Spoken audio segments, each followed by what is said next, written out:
Hello, hello. Welcome, everybody. It is Sunday. Welcome to our Sunday chat. Welcome to both sides of the conversation. We gather here in this virtual space every Sunday at 2 p.m. I'm your guest co-host, Danielle Tompkins, and the co-founders of both sides of the conversation. And my co-hosts for today are John Henry, co-founder of Both Sides of the Conversation. So welcome again. I want to go ahead and read to you our community standard. So both sides of the conversation is providing a safe and honest space for open conversation. So please be respectful of that. Be respectful of the panelists, hosts, and participants. Healthy debates and conversation are encouraged. Don't personalize anything with anyone. Name calling, bullying, shaming, and trolling will not be allowed here. Your perspective is yours. It's not a prescription. You don't have to agree, but please show respect. We are creating an open dialogue for healing and education. So it is Women's History Month, guys. And as you know, every Sunday we are highlighting a woman of color at that. And so I want to tell you a bit about Miss Regina Jackson. Miss Regina Jackson is the president and CEO and has set the strategic direction for the East Oakland Youth Development Center's National Youth Development Model for 25 years. Focused on character-based leadership and platform of youth-led initiatives, and have empowered thousands of young people to achieve lifelong academic and career success. Also, we couldn't have a Women's History Month without highlighting our mayor of San Francisco, Miss London Breed. Mayor London Breed is a San Francisco native and was raised by her grandmother in the Plaza East public housing in the Western Addition neighborhood. In June of 2018, Miss Mayor London Breed was elected to be the first African-American woman and the second woman in San Francisco history to serve as mayor. She was reelected for her first full 4 terms in November of 2019. She is leading San Francisco's ongoing response to COVID-19 with a focus on equity and supporting the city's economic recovery. Under her leadership, the city has launched a comprehensive COVID-19 testing strategy, provided millions of dollars in local relief for residents, small businesses, and communities most impacted by the pandemic, and developed a network of vaccination sites with the capacity to vaccinate at least 10,000 per day. Mayor Breed is focused on helping the city's homeless population into care and shelter, adding more housing for residents of all income levels, helping those suffering from mental health and substance use disorder on San Francisco streets, ensuring that all San Franciscans have access to a thriving economy, making San Francisco a cleaner and safer city, and furthering San Francisco's leadership in combating climate change. In 2020, Mayor Breed announced her vision in fundamentally changing the nature of politicizing San Francisco and issued a set of policies to address structural inequities, including reinvesting the city's African-American population. That is Miss London Breed. You all enjoy the show.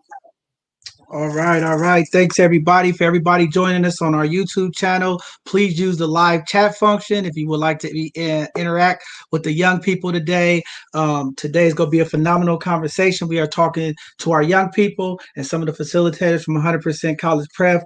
We are talking about if I schooled the world from the youth perspective. We're going to have a conversation about school, how it's been going for our young people during this pandemic, as well as their thought process and how things should go moving out of this pandemic. So we're going to have Javier, Tashelle, a few of the staff at 100% College Prep, as well as some of the youth to talk about these things and these topics today. But before we go there, I just want to say thank you to everybody who gave me all the well wishes. As you guys know, I had a little automobile vehicle accident, and I'm doing well. And thank you guys for all the calls and checking in. I'm just looking forward to getting back and moving around again. So just thank you guys for that.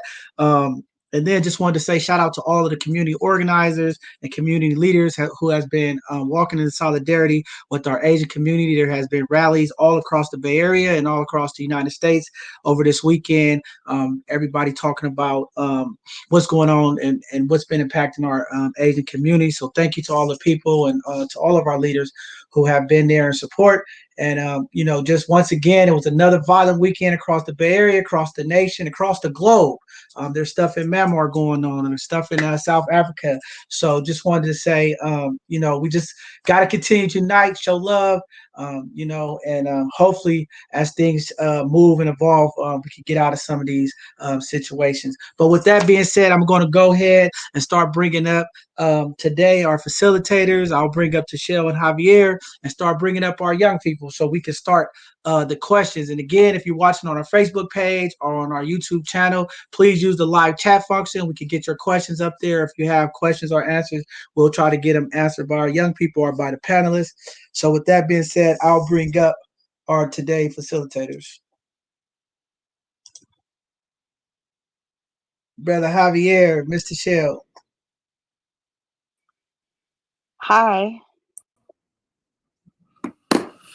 What's up? What's up? Good afternoon. Can you hear me? Yeah, I can hear you. I can hear you. Yeah. All right. Good afternoon. Good afternoon. My name is Hav. I'm with 100% College Prep. Thank you for having me on both sides of the conversation.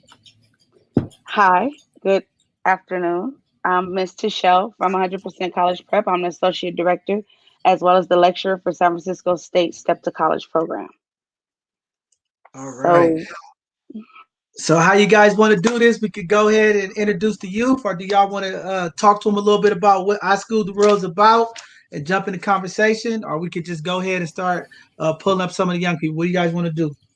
Could you put all the young people with us? Because I don't know who's here. They had the privilege of coming on, so I just want to see them. Wow, the heavy hitters. Okay. All right. So, Hav, tell the world what we do and the theme, who came up with it, and what it's all about, and then I'll introduce the kids.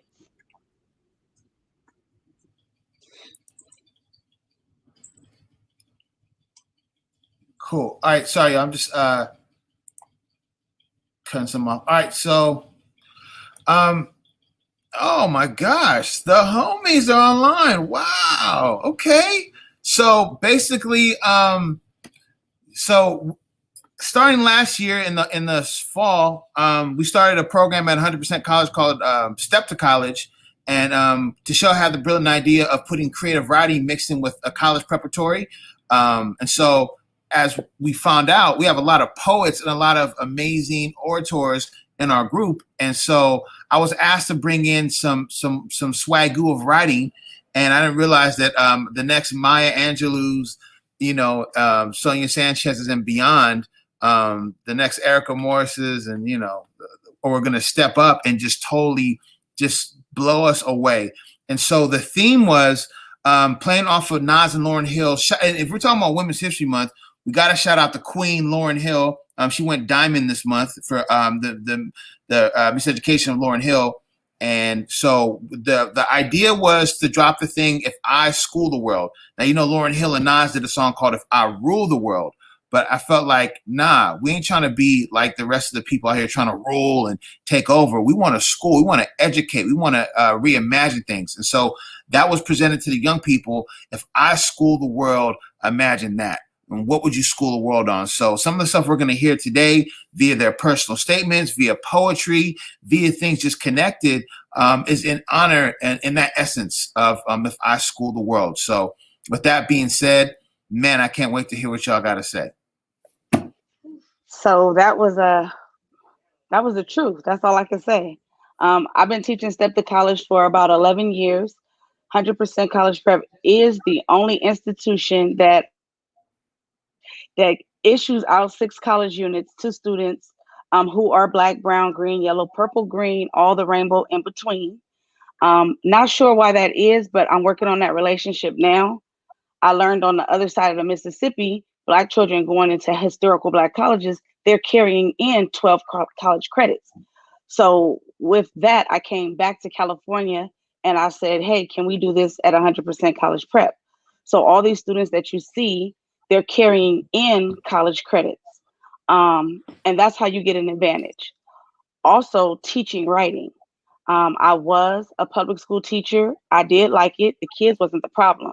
The problem was people not really following the rules that you have to go through to be a teacher, such as basic reading, writing, and arithmetic. They always doing test scores, but no one teaches you how to write right. And so that's what we did. Brought in Javier. He had this idea called writer's block. And from there, I was able to teach the students how to use onomatopoeias, how to use similes, metaphors, things that our rappers get global awards for. We're literally writing about it. But in the midst of that, I asked them, if you could change the world, what would you do? And what they said was so fundamental. I'm like, oh my gosh, the world needs to hear that. So that's what we're here today. And thank you to both sides of the conversation allowing us to do that. So if you could bring up all the students, I can give them their intros. We'll start with the infamous Erika Morris. She is the founder, creator, originator of Citywide BSU. If you don't know who she is, I don't know where you've been. Then we also have Jaira Martin. Jaira Martin is the #1 poet. She makes Tupac smile. Her writing got her a full ride scholarship. That's all I need to say. She's the first, straight out of Hunters Point, going to Chi-Town, following in the footsteps of great writers. Then let's see who else we have here. We have the sisters. Don't forget about them. I don't see them. Are they here? They were. Okay, maybe they come back in. Oh, we have Moani, my 6th grader, my 7th grader, my 8th grader, my 9th grader, my 10th grader, my 11th grader, and my 12th grader. When she go off to be an engineer, she'll be my college student. I'm gonna ride with her until the bolts fall off of her robot. So she's just an amazing superstar. And then we have a 6-footer too, and she's a 6-footer too. 6-footer. There's nothing she can't do. She's the reason why we don't have bad behavior in public schools anymore. Enough said. we curb that appetite. And then we have the 2 twins, Annette and Anita Bryant. They are related to the great Victoria Bryant, and there's nothing that they cannot do. So today they're going to come and school the world. They have college credits. They have A's. They're walking into college with a head start. So let's start, Hav. Yo, I didn't know that it was related to Victoria. Why don't y'all tell me? Anyway, we try to keep it on the low. No presidential treatment. But wow, okay. You're getting secrets today. Okay, so with that being said, wait, hold on. One more thing, because it's only proper. And my bestie Danielle. These are the students who won those scholarships. So thank you, Danielle, for putting us on, bringing us computers and everything to 100%. We truly appreciate it. So if you didn't get to see the students, there go your winners. There go your winners of those scholarships. All right, Hav. All right. Okay. First up to bat. Let's go with the Bryant sisters, because y'all are day ones from Step to College class, dropping those crazy, amazing personal statements. So which one of y'all want to go first? You go first. I can go first. Well, y'all twins, right? Yeah. Which one of y'all was born first? Annette. Okay, yeah, she goes first. Okay. 1 second, it's loading. So I just read my paper that I wrote. Yeah, read your paper and then give us a brief about yourself, how's the experience, and then you jump into it. Okay, so my name is Annette Bryant, and I am a senior at Dublin High School. So this is my writing. The things we looked forward to are the things that are currently in question. The years of hard work we put into schools, gaining money for our class to be used in future events such as prom, ball, or senior banquet is nowhere to be found. This pandemic has taught me that nothing is on a steady course, whether it be life or the things we expect to happen in the future. You can plan to do something in the future, but you'll never know if you will or will have the ability to do so. Life comes with ups and downs, and unfortunately, we are currently living in one with no knowledge on when it will end.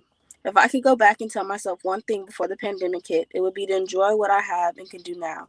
Enjoy being in the classroom and seeing your friends face to face every day. Not only does this information apply during the pandemic, but also in everyday life. Enjoy living and being here.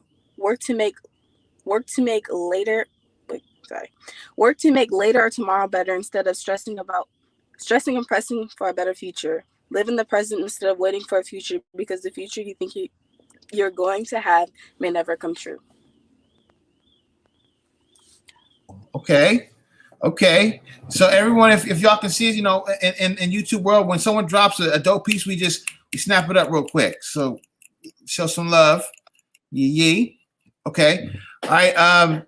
Sis, you want to go next? Yeah, I have to pull it up 1 second. Okay. Hey, so tell us real quick. That was Annette that said it, right? Yeah. Yeah. So how do you feel like in hearing it out? Like, what does that piece mean to you in terms of like the world hearing that? I mean, it just means like enjoy what you have. Like, stop focusing on what can come and live like what you have now. Just like experiencing and fully diving into like the things you're going through now, instead of like focusing on what you can have, because you never know if that's gonna be a possibility. Respect. Yeah, that's wisdom beyond your age right there. God, it took me like 15 years to get that. So, all right, that's great. All right, sis, you ready? Yeah. Okay, what you got? Okay, so I'm Adrian Bryant. I also I'm also a senior at Dublin High School, and my future plans is to go to a four-year college and study psychology, sociology, or criminal justice. So here is my piece on If I Schooled the World. During the year 2020, we were all slapped in the face by a global pandemic. This pandemic has impacted the way we have all lived for almost a year now. Students and teachers have had to learn how to continue school virtually. Restaurants and business owners have had to figure out how to pay bills without any type of income.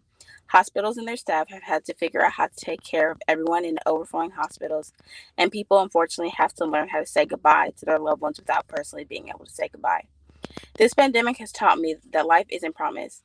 You have no way of knowing if you'll be here today, tomorrow, or even next week. So it's important that you live your life for yourself, meaning that you should do everything that you want to do in the moment and start to make the change that you want to make today, no matter what others have to say. This pandemic should also show people how when you choose to ignore things and pretend as if they do not and pretend as if they are not real, how other things can get. COVID-19 began to spread in the January of 2020, but this was not taken seriously until April of 2020, meaning that there was 4 months until our past president, Donald Trump, let this extremely deadly disease spread throughout America. This late reaction and ignorance of the past president of the United States has resulted in the death of 501,000 people and about 28.2 million people sick with this deadly disease. This pandemic alone should show people that the importance of acting upon something as soon as it starts, because at some point,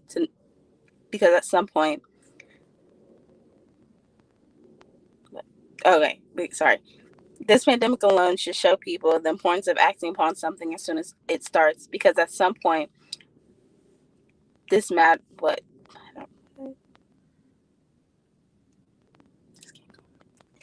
make sense. Because at some point matters what some point. Okay, they're just not gonna say the last part. No, yeah, I think I got you. Okay, and we'll snap it up.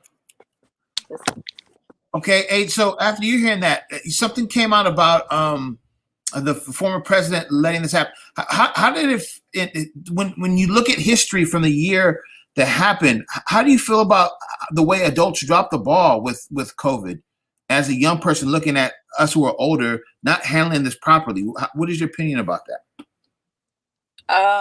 Like it was handed away like too late. Like when it first started, like when COVID first started to come to America, like we didn't react. We're like, people were like, it's fake, it's not real, it's not deadly and stuff. So this left it like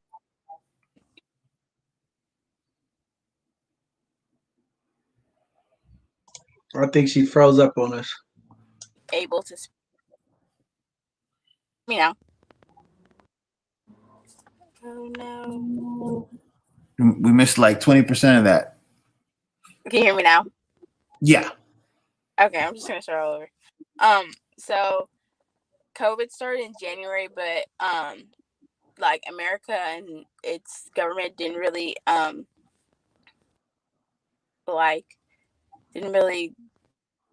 do anything until like that April. So those 4 months left for COVID to spread throughout America, like killing people and like making people sick with the disease, and basically like that caused a lot of people to die and stuff. So I felt like America probably should have what is it called? Reacted like way quicker, and it would have resulted in less deaths, and probably like COVID would probably be more under control. Right. And, That's a good point. No, thank you for that. John and Daniel, want to jump in? Any questions?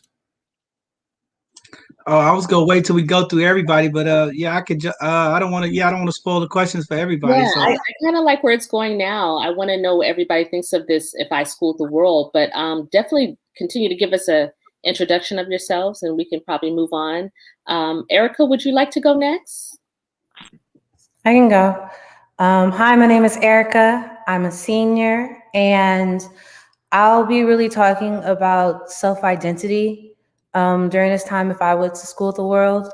I do come from predominantly white schools, and so really understanding the history of your culture and race is so meaningful. So I'll be reading my poem, What Does It Mean to Be Black in San Francisco? I am Black and proud, and I will say it aloud. My melanated skin is so beautiful, with the naps of my hair laid so suitable. With such an enriching history of creation, we as a people have marked this nation. But I was asked, what does it mean to be Black in SF? It means that there's only 6% left.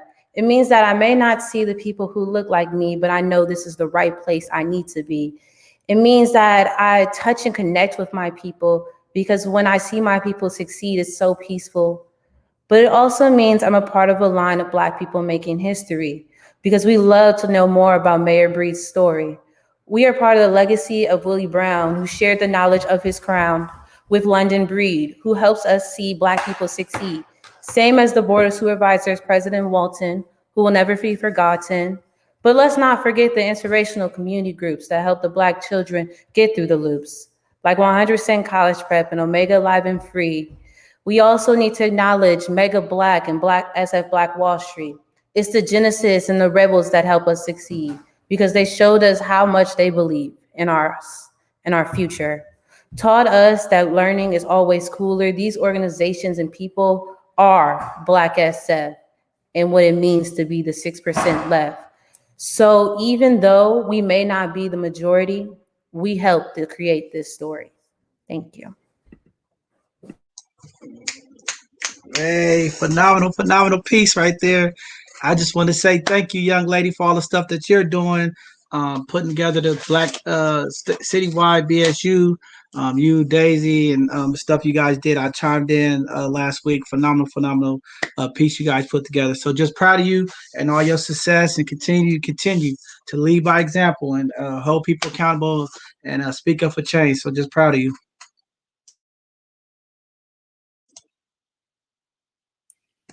Yeah, that was Bart. Erika, I'm finally glad to hear you do some poetry like that. That was it. Actually, I wanted to ask a question, Erika. Can you tell us, the people, for those that don't know about Citywide BSU, how that came about and what it is? Yes. Okay, so it ignited during the time of George Floyd and Breonna Taylor's death. I also had a family member die of police brutality. So just the whole like kind of uprising in like the world kind of knowing like Black Lives Matter doesn't mean like anti-cops, and it means that like our lives matter. And so I created this group with the help of two of my friends, just trying to bring a common ground for Black students in San Francisco, because we see a lot of things separating us. Either that is our schools of like private, public, independent, or if it's our economics or our neighborhoods. So there's not a real common area where Black students can come together as one and share upon our similarity being Black and proud. And so we created this group. Right now we have around 50 members, and we're just trying to help our Black community and help our Black students succeed. So like John Henry said, we did have a showcase last week, And that was showcasing different people from different schools, different Black people, and what they do. We also had a community give back. So we went through Bayshore, Tenderloin, Mission, passing out 600 PPE kits to our San Francisco community. So our big main purpose is to help support and be an networking outlet for our Black students, as well as be there for our Black community. Wonderful. Absolutely great. Very powerful. And Erika, how does it feel when you guys go out to the community? You're giving out those PPE kits. You're giving food to the community. I mean, as a young person, how does that feel you? Do you feel enriched? Do you feel powerful? You know, how does it get you moving? Because a lot of young people, they don't want to do that, right? But then it's like you guys get it. So how does that make you feel when you're able to give back to those that's in need?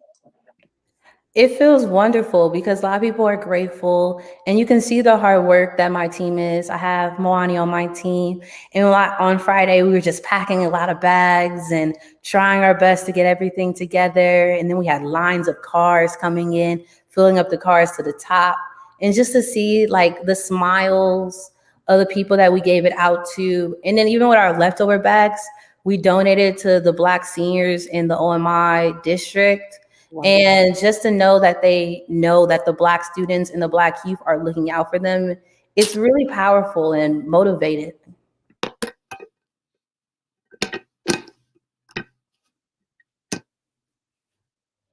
That's great. That's great. And let's see, Moani, have we heard from you yet? Let's go with you, Moani.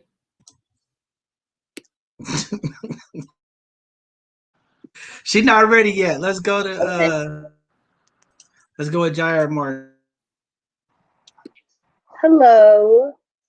My name is Jair Martin. I attend the Ruther Sauer School of the Arts, and I'm a senior.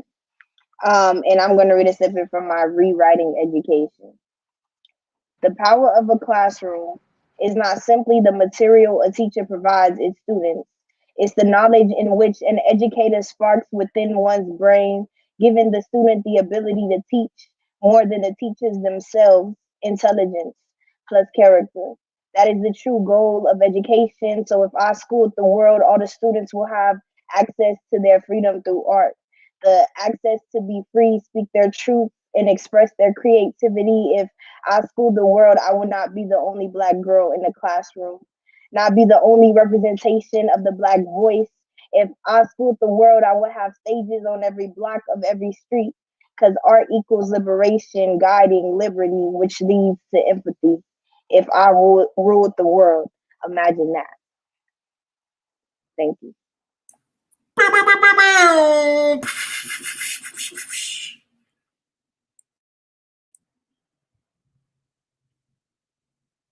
Yo. All right. I love it.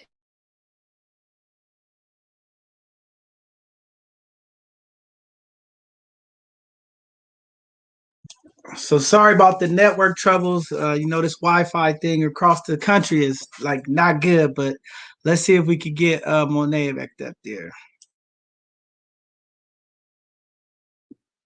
Moani, you ready?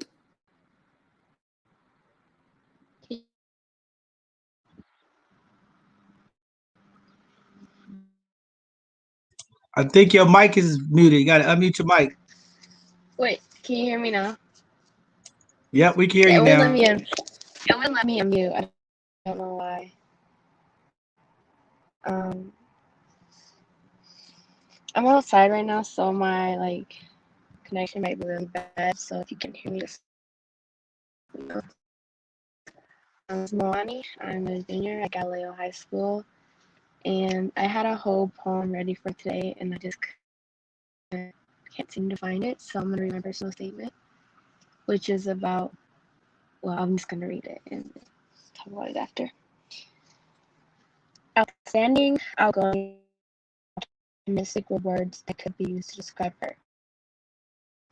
She thought that nothing bad was ever going to happen to her. She had what she thought was the perfect life. Her life was turned upside down in the blink of an eye, and she became her biggest enemy. This girl is me, Moani Angel Short. And I was traumatized from young age and was never the same again. As a child, I was very happy. I had two parents who loved me. Grandmother was my best friend. I grew up with two cousins who were like my brothers, and I had no cares in the world. I lived in a 3-bedroom house with my mom and my grandmother. I had my own room, but slept with my grandmother every night because I was scared of the dark. My mom worked a lot in order to make sure that I had the best life possible, but I did not mind because I had my gym.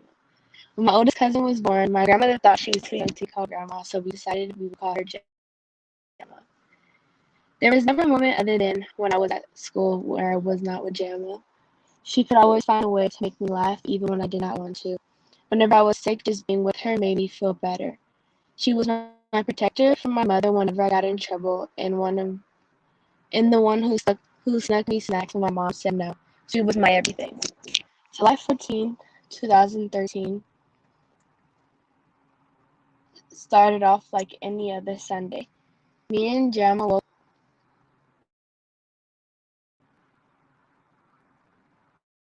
hold on, can you guys still hear me? Go ahead. We can hear you. Go ahead. Okay, just making Okay, so July 14, 2013 started off like any other Sunday. Me and Gemma woke up, got ready for church, and drove to our church for Sunday worship. We still so I remember staying glued to her and I went to a barbecue. After we went home while mom did my hair. My mom did my hair and Gemma and I watched Sunday best like we did every Sunday. When she was done, Gemma and I headed to my auntie's house. It was closer to the YMCA I went to, and since my mom did not have to work, we did not have to wake her up. We did not want to wake her up in the morning. The plan was to sleep at her house until it was time for me to leave. When we got there and started walking up the stairs, I could tell something was off about her. Once we got inside the house, my biggest fear became reality. This part has lived in my memory for so long that it has started to become a blur, but all I can remember is my heart stopping when she hit the floor along with the bag she was carrying. At this moment, I had no idea what was going on. I could hear her breathing extremely fast. I kept calling out for her, but she did not respond. I don't remember what really happened after that, but long story short, I lost my best friend that night. Sorry. After it happened, I was sad, of course. I loved her, but it was nothing compared to what happened in middle school. In elementary school, every last day at my school reminded me of her, but I got through it and managed to keep my composure every day, and even started to go back to the way I was before it happened. When I started middle school, I thought it would be a fresh start for me because I did not know anyone. No less than a week of starting school, there were already kids who began to bully me. Whenever things like this happen, the one person I was taught with her not do this, so I kept it all in. I took the name calling and got mad at a certain extent while holding back in fear of exploding. My 7th grade year was particularly hard. I went into a state of depression, but wouldn't tell anyone. It got to the point where it affected my grades and relationships with my friends. I was taking time off at any time, and whenever I did, it wasn't pretty. It went on like this almost the whole year. One day, my mom saw a conversation between me and my friends, and she could tell something was wrong.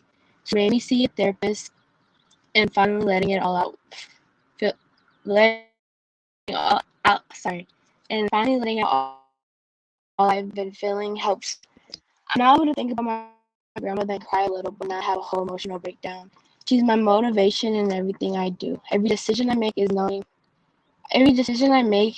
made knowing that she is with me. If she were here today, she would be so proud of me. I strive for the best because I know that is what she wants. My grandma had many complications with her health, so I knew from a young age I wanted to go into the medical field. I knew that in order to help people like her, I could become a surgeon, but I couldn't stand over someone's open body cavity and not pass out. I have decided to strive to become an immunologist. Although it did not do the work that could help patients with kidney and any organ failure, it would still make her proud. I know she's looking down on me, smiling and nodding in approval. Outstanding, outgoing, and optimistic are words that could be used to describe me. Bad things happen sometimes, but you always come out of it stronger than ever. I am my biggest supporter. My name is Lonnie English, and I'm great because my grandma was great.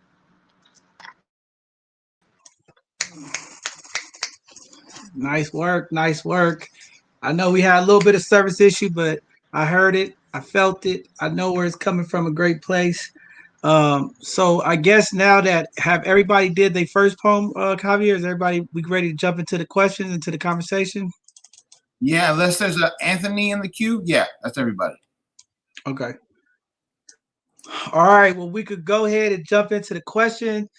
Basically, we have a number of questions for you guys to talk about your experiences that you all have been facing during this COVID and coming out of COVID.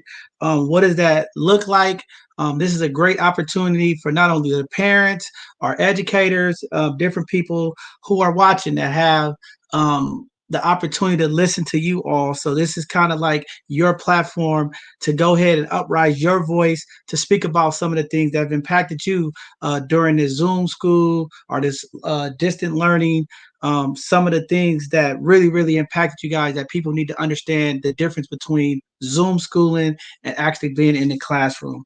So I guess I want to just go back. I know a lot of these questions are moving forward, but I want to go back to when it first happened, the transition, some of the struggles that you guys had to go through, or getting the equipment or logging in or access. How many people had issues if you didn't have the right softwares to access the school when it came to trying to get one-on-one support and interaction with classroom and the teachers?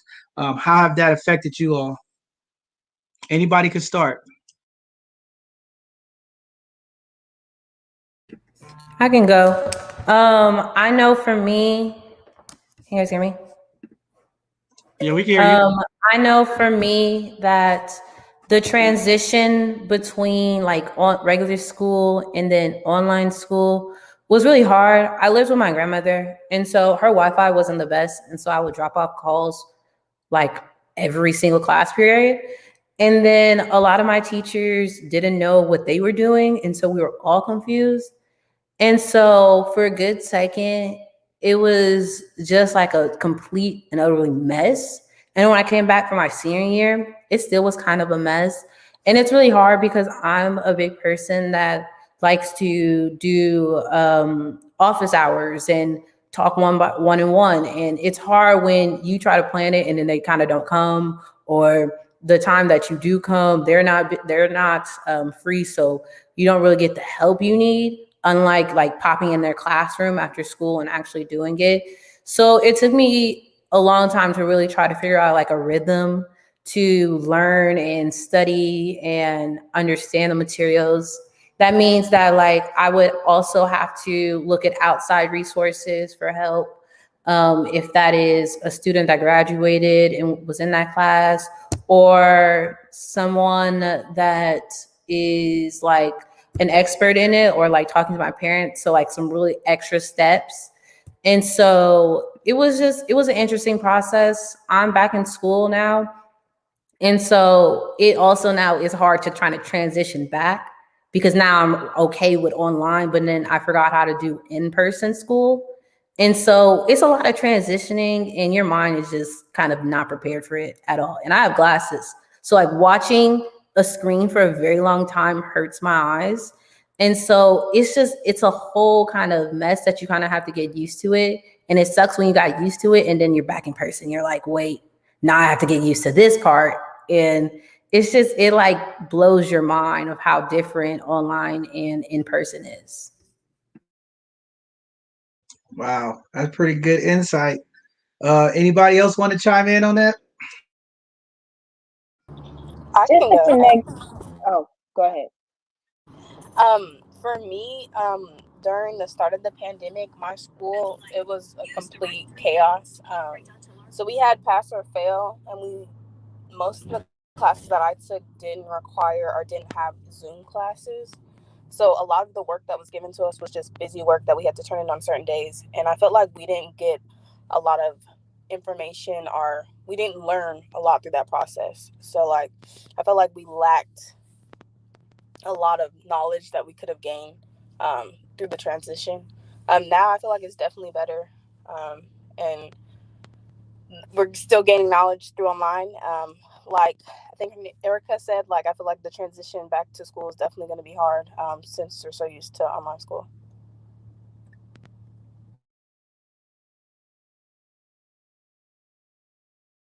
Anybody else want to jump in on that? Wani or Go ahead, Jai. Oh, No, go, Mo. I was so when distance learning first started, like in March of 2019, I think it was. I don't remember when, but I mean March of 2020. Sorry, it was really hard because I had a certain teachers who decided that they weren't going to do Zoom calls. So I was taking an honors class that year, and my honors teacher decided that he didn't want to use Zoom. So he just gave us textbook pages and then questions that to follow.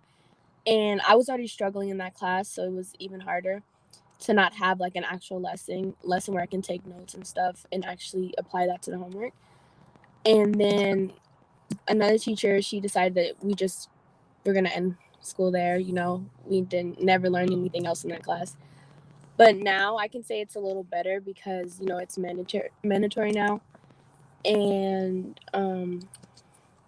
it's just hard not being in the classroom because I strive better in the classroom setting and when I can like actually have like hands-on material.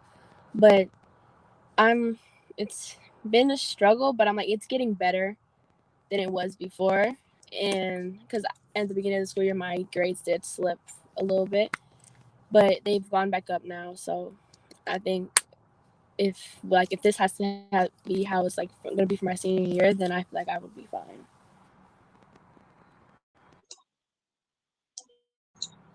Go ahead. And just to jump in real quick, take it back to Erica. What I struggled with the most was not having as much contact to my teachers as I would have in person. I'm the type of student like I would be at class 30 minutes early, you know what I'm saying, or like be working with my teacher after school. And those opportunities were limited. And in a lot of my classes, especially my math classes, I take AP Calculus, and it's like my teacher is kind of just talking at me, and it's like I'm not learning or retaining any information. It's like you have to. It's like we're not going to school to learn. Like we're going to school to just get the information, and then you have to learn it by yourself and process it by yourself. If that makes sense. Totally. So I guess now that you guys are getting comfortable, you guys are getting comfortable with the Zoom school, and now we're transitioning back into regular school. Um, do you think the Zoom school is worth it? Is it still a tool that we can use? I know some people was talking about, kids who are suspended or different things. The Zoom school will give them an opportunity not to fall behind. But moving forward, what do you got? What do you all think? Is the Zoom thing something that they should consider keeping as part of the school district now moving forward, or do we just leave it alone and as we transition back to going back to school regularly?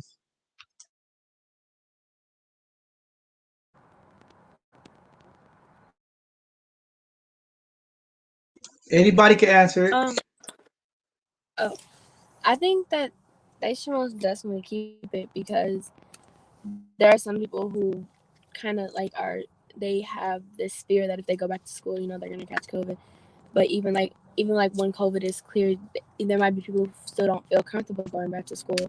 So I feel like that could be an option to go back to school or not go back to school. And also, I agree with using it for people who are who get suspended or whatever, so that they aren't just at home doing whatever. So I just think they should keep it, and because it can be really useful at times. Yeah, like especially if somebody's sick or on vacation, I think it's a good tool to have so people are not falling too far back. Go ahead, Javier. No, I was just gonna ask Mo. So Mo, you actually like the hubs? Did you come to 100%? Yeah, I feel like the hub, it gives me a place to go. Like I'm still online school and everything, but like it feels better than just laying down in my bed all day and like waking up at like 8:55. School starts at 9. Roll over, grab my computer, log in, boom, I'm in class.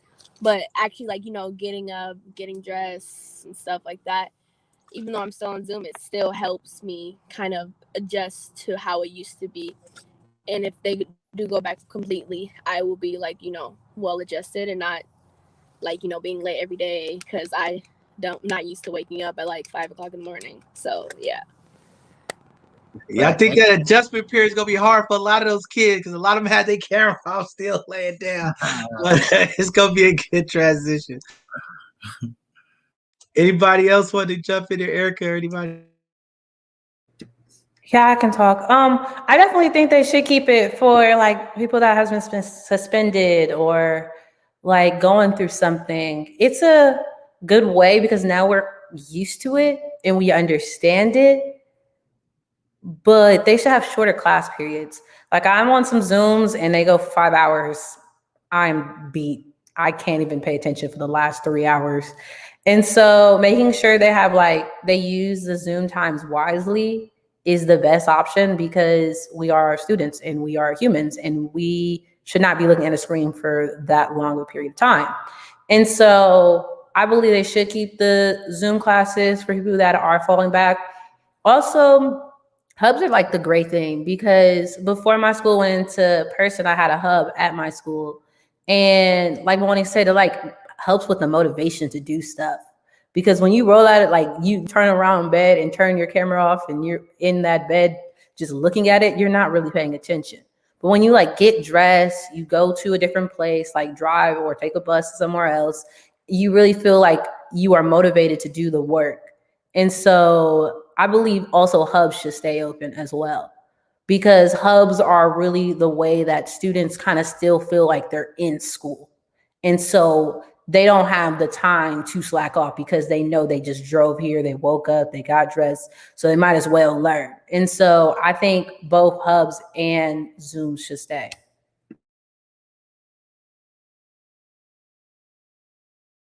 Preach. All right, anybody else? Anybody else want to say anything? I can add to the conversation. For me, I definitely think that the Zooms would be beneficial for those who are like suspended or can't actually physically go to school.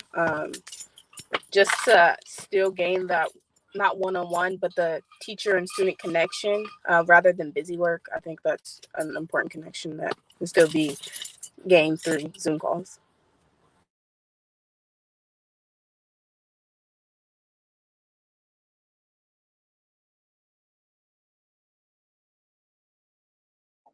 Yeah, to agree. Like, I think Zooms can still be useful. I don't think like a full class of 30 students on a Zoom call. I don't think that's effective. But I think it could be utilized for like students who want to do like more one-on-ones with teachers, and just like providing more access and opportunity when it comes to that, instead of only having like a full class because that's too much for Zoom, in my opinion. Yeah, I think that'd be good. I mean, definitely for like tutoring and different helps with certain subjects. I think Zoom is definitely a good tool to have for our young people. So definitely, I think that's something that we should consider. How do we incorporate it? What does it look like? Those are the type of conversations that we have to have. But definitely for our people who are challenged with getting to school or whatever the issue might be, I think having them with that accessibility to still be in the classroom is a very powerful tool to have. So definitely, I think that'll be good. So we could move on. Javier, if you want to go to the next question or you want to continue to go on, I just wanted to get that first one out there before we start jumping to the other ones, but you can go there. I had a question. Yes, I had a question real quick. So I am a district substitute, and I notice that in the high schools, when I teach online classes, that everybody's muted and everybody has their camera off for middle school and high school. But when I teach elementary school children, everybody's camera is on, everybody's talking over each other. And what is the reason behind that? What did you guys tell me? It seems to be a lack of online engagement with middle school and high school students. I taught a high school class, a couple classes for 2 weeks straight. I mean, it was a full class, 30 to 33 kids. And I literally had to just say, hello, can you hear me? Can you hear me? I mean, there were so many students, and then, I might have one student unmute to turn their microphone on, maybe two at tops. And I'm like, what is that? What's up with high school students? So you guys tell me, what do you think that is? What do you think that's about? Well, high school and middle school students have like basically gone like many years like having school face to face and like actually being able to interact with students and teachers. So like when like we were forced to go into virtual learning, it was kind of hard to like transition back to just transition to like being virtually and having to like participate virtually, that many of us like choose just not to participate or like just not to engage because we're not like really used to that. As like elementary school students haven't been going to school as long as we have, so I feel like it's easier for them to like learn how to engage virtually than middle school and high schoolers. So are you just saying you're kind of over it at that point? You're kind of beat out? Like they haven't had enough years of schooling to just be tired yet. But you guys, is that what it is? Anybody else can answer that? I think it also has something to do with the fact that like Zoom classrooms aren't engaging, you know? And I feel like from when we started on Zoom, like how I said previously, like I just feel like I'm taught that. So I think it also has to do with like the culture we've built around Zoom engagement, right? From the time that this has started, and then also like engaging our students. You know what I'm saying? I feel like in the Zoom space, students are engaged because teachers are just talking, you know? And then when you try to get students engaged, they don't want to be engaged no more because they've been so used to just being out of it, right? So I think there has to be an in between, and we have to find a balance between the engagement levels. Okay. Anybody else? Erica? Yeah. Also, like to piggyback, it's not fun anymore because they're just lecturing us. And so when it's like, because I have a little sister and she's in fourth grade and they're doing all games and they're playing different things around the house, like that's fun. For us, AP Stats, he's just talking. He's just talking the whole entire time. And so you get bored. It's like, it's a lecture and it's on like your electronic.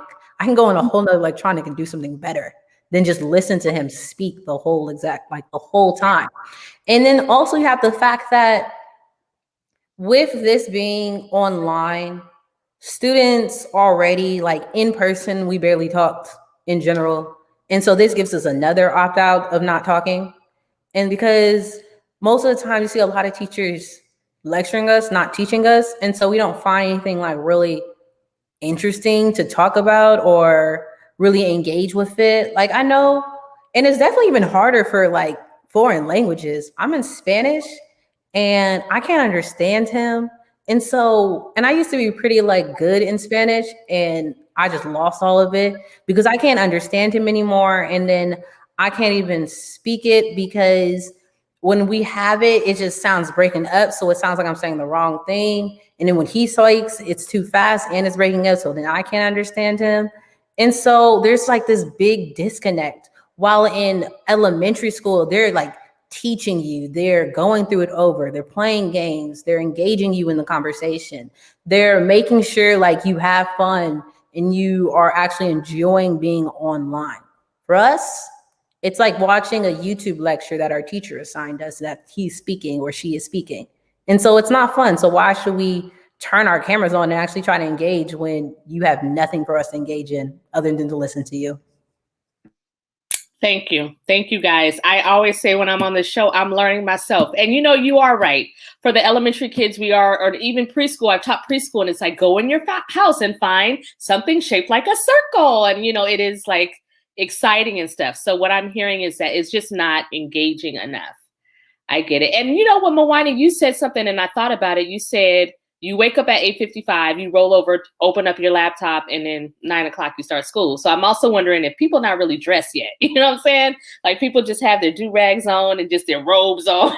You know, they're just not at sport. And then the other younger kids, you know, their parents have to get them up and get them ready and bathed and get them ready for school, right? But when you get at that certain age, like, yeah, maybe not as motivated. Gotcha. Thanks, guys. Go ahead, Javier. Can I add something real quick? Oh, never mind. Yeah, go ahead. Sure.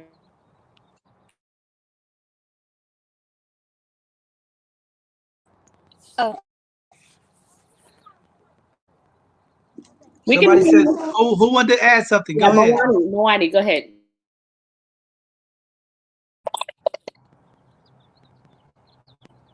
Go ahead and speak. Go ahead, Moani. Okay, it wasn't letting me unmute. My phone is being really slow right now. But I also wanted to add, like, elementary school students, they're excited to be there. You know, they have, like, you know, they've been in a setting where, like, you know, they're just at home, or, you know, they're in daycare, but like once they start school, they're so happy to like just be on the call, you know, get to see their friends, get to see their teacher. But you know, I feel like for high school students, we're just like, I've seen the same people for 4 years and all this stuff, and it's just not as exciting anymore. You know, school isn't as exciting as it was with going like to kindergarten through like I'm gonna say third grade, because I've seen like fourth. I was an intern for fourth grade classes, and they are not engaged at all. But you know, you just get tired of it, and it's just school is no longer exciting once you get to like past fifth grade. So I think that's one of the main reasons why you see that big difference between elementary school students and middle school and high school. I just wanted to add that real quick. Gotcha. But see, this is where I want to jump in. Because while we have the people, like the educators watching, how do we figure out to make education fun? Because when I hear a student say at fifth grade, the fun of education is out, that's a concern for me. So as an adult, how do we advocate for you guys to make education fun? Is it through arts? Is it through music? What does it take to get you all engaged to have school fun again? Because I thought it's supposed to be fun. I get it, it's strict and there's assignments and things that have to be done. But if we're looking at the remodeling of education, what does that look like from you guys' lens? How do we make it fun so our kids are engaged, involved, and feel supported all the way through high school and beyond? Well, I would answer art. As an artist, I attend an art high school. Um, and I just feel like my school has a whole different environment because of art. Everybody's like maybe not enthusiastic about that learning academic part, but even in like our academic classes, we can implement our art departments and things like that. We perform all the time at Soda. Like we do so much. So I just feel like art is a way of academic engagement, because students can find themselves within academia, and I feel like that's where the disconnect is. Because students go to class and they're like, "Well, what am I here for?" You know, or like, "Why is this important to me?" Or "How does this relate to me and connect to me?" And I think art could be that bridge. I think art could be that connection, and it definitely has been for me. No, that's powerful, powerful stuff. I'm glad you said that because I just had it in my head that why are these young people complaining? When I went to school, we didn't have Google search. We had to go to the library. Y'all have access to all the information. Why is it boring?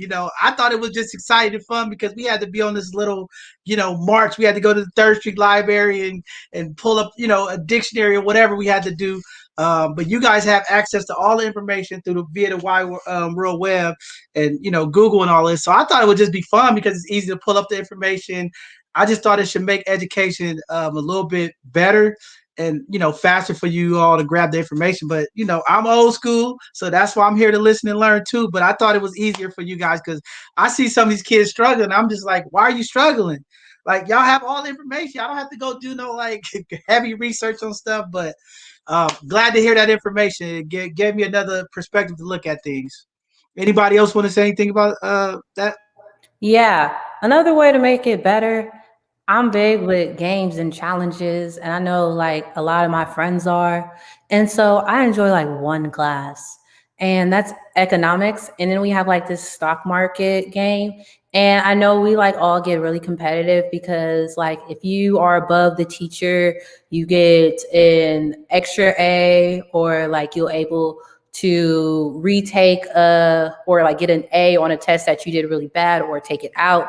And so things with like games and challenges, like making students actually want to learn is like one of the best ways, because it allows us to like really push ourselves.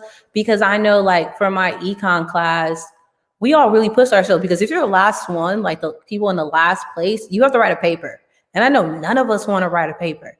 And so we like really push ourselves and really try to get there. And then also, he has like a looser thing with late policies, and they have to know and understand like we have Wi-Fi problems. Sometimes it won't submit, or sometimes we can't access the thing that you want us to access. And so people are getting really strict on that, and they need to be a little bit more lenient, because we are all going through the same thing, and it sometimes was really hurting our grade because of the Wi-Fi problems, of the internet problems. And I understand, like, you're like, why isn't it more fun? You have like Google at your hands. And it's because we still don't have that kind of human interaction and human kind of innovation to go out and look for it. We could just look on our thing. And so it's kind of really a boring, repetitive thing. And I know like you guys have to go on the libraries and really try to find the book, and then you have to share the book with a friend because there's only one book. It's just, we're like robots right now. And so that's why it's not fun, because we're just doing everything robotically. Like we're joining our Zoom, we're doing our homework, we check our homework, we're done. And it's just back and forth. Like we're literally getting programmed as robots. And so there's no more go outside and go do this, or go try this challenge. And if you get this challenge and try your hardest, you get an A. There's no real like motivation pushing us to like step out of our little bubble of our internet. And so that's why we feel like a real big disconnect. And that's why we're like bored all the time, because it's the same thing over and over again. Wow, that's pretty deep stuff right there. Anybody else wanted to jump in there and say anything? Well, I do want to say this. It made me think about something, Erika, and I'm glad you mentioned that. I think that our society is becoming more introverted, especially with your generation and the millennial generation. There were studies that have shown that society has become more introverted. And when people are social or in social proximity to each other, in close distance, you're forced to kind of interact and talk to each other. But technology is making people more antisocial. So, what I'm hearing, that it's so important that we, get back in schools and the engagement is there. And so, yes, that's one thing that school is able to do, even for people that are antisocial, is bring them in those social settings and force them to interact with each other so that they can communicate and not be so, bored and quiet and antisocial. So the big question that I didn't hear none of you ladies say was having enough teachers that look like you are culturally appropriate. So I've been trying to find out, because I hear this push that there's not enough Black and brown teachers, but I didn't hear that from none of you guys. So my question is that really an issue, or is it not? I can go first. I have not been taught by a Black person. I have been taught by nuns, and not have been taught by a Black person. Like I've done PE and dance, but not really like a common subject. And that's why I'm really pushing to go to HBCU, because I know the year before last, I went to a summer program at Spelman, and the way they push you, the way they motivate you, the way you can look up to them is so powerful. And it's such a bad thing in like SF, because you barely see them. And I just know that for me, because I go to a private school. Like I'm telling you, I've been taught by nuns, like principals as nuns, and I have yet to been taught by a Black person. And so my Black teacher is my mom and my dad. And so those are like the expectations, like to see people up there really trying to push you, because you can see a lot in some teachers that are not Black. Like they'll do the bare minimum because they think like, oh, you should be there or you should know that, while like Black teachers be like really pushing you. Like I know I'm on Omega Live and Free with Jaira, and they make sure your camera's on, make sure you talk, make sure you do this, make sure you do that, and like really pushing you to learn. And you don't kind of get that same motivation sometimes from your teachers that are not Black. And so having those teachers, they really know and kind of understand you. So like they really push you because they know your potential, and they won't ever stop until you reach that potential. And so it is definitely a big problem I just think that we just haven't had a conversation to really like bring it in and talk about it. But like, I know for a fact it's a problem. Facts. Okay, I just wanted to make sure because I did hear it, so I had to bring it up. But I'm glad you brought that to the front here. And again, I think that's one of the challenges. And I'm hoping that with the superintendent change in San Francisco, and some of the changes that's happened in our education system across the country, that we really put emphasis on hiring more Black and Brown teachers for those predominant communities, and also looking at ways that we can increase the wages because there's a lot of good educators out there who walk away from the industry because of pay. So hopefully in the future, these conversations start turning to more on how we increase the pay of our teachers and also include and recruit people of those colors for those communities being represented. So I think that's very powerful. Anybody else want to jump in there? I would like to add something. You guys hear me? Yep, we can hear you. Okay. I think that there is definitely a lack of African American teachers in school, but I also think that there's definitely a lack of Black curriculum taught in school and Black history. Right now, I'm working with a group for a civics project. I'm trying to incorporate more of Black history in history classes in school in general. Yeah, but like the back to the teachers, African American teachers, I've had one African American teacher, and she's definitely been an outlet to like what I can do or what I can go into as an African American. My school only has a 4% population of Black people, so like we kind of, she's definitely been a person for a lot of people within the Black community at our school to go to and understand more about what we can do involving Black individuals.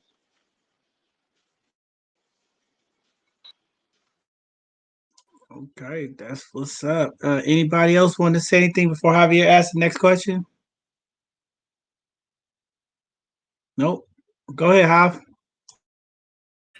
All right, so these are gonna be my last questions. So it's a 3-pack. So this is how it's gonna go. So one is, what are you looking forward to for the summer and going back to fall? Now that we have a little light at the end of the table or tunnel, whatever. Maybe you might not be looking for anything going back into the summer or fall. I want to know about that too. Second thing is, I want you to shout out someone from 100% that's been a big support for you helping get through COVID-19, because we have a lot of great people and folks don't know about our staff and just how willing they are to lay it all out for y'all. And then the last one is, and if you have any questions, you can ask me. This is the If I School the World part. What do you want to tell teachers that when going back to school that you need from them as you get ready to go back in person or whatever? What do you need from your teachers in the fall? Like patience, whatever. This is the time to tell them, to school the world about what the students need from their teachers and just education system in general going back. That was a lot, Javier. Ask that first one again, that first part of that question. First one, it's simple. Shout out someone from 100%. Give someone some roses, one of the staff people, or one of the youth who go to 100%. Two is what you're looking forward to for summertime. So, like in 100%, y'all take notes, right? We're looking forward to for summertime. What do you plan on doing to kind of get back into the groove of things, or the fall? And then the last one is, what do you need from teachers going back to school? What do you want to tell them? Hey, this is what we need as students from our teachers as we get ready to go back in person and try to get things back to normal. Okay, I can start. Shout out to Deontay from 100% College Prep, always checking in on me, making sure I got my applications. Something that I'm looking forward to over the summer, just preparing to go to college, and getting my mind ready. And what was the last question? What do you need from teachers? What do you need from them as y'all get ready to go back? From my teachers, just patience and the willingness to help and encourage, even when it's hard. So, It's good. Thank you.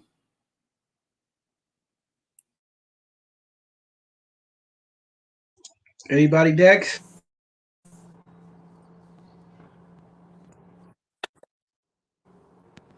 I can go next. Go ahead. So So someone I want to.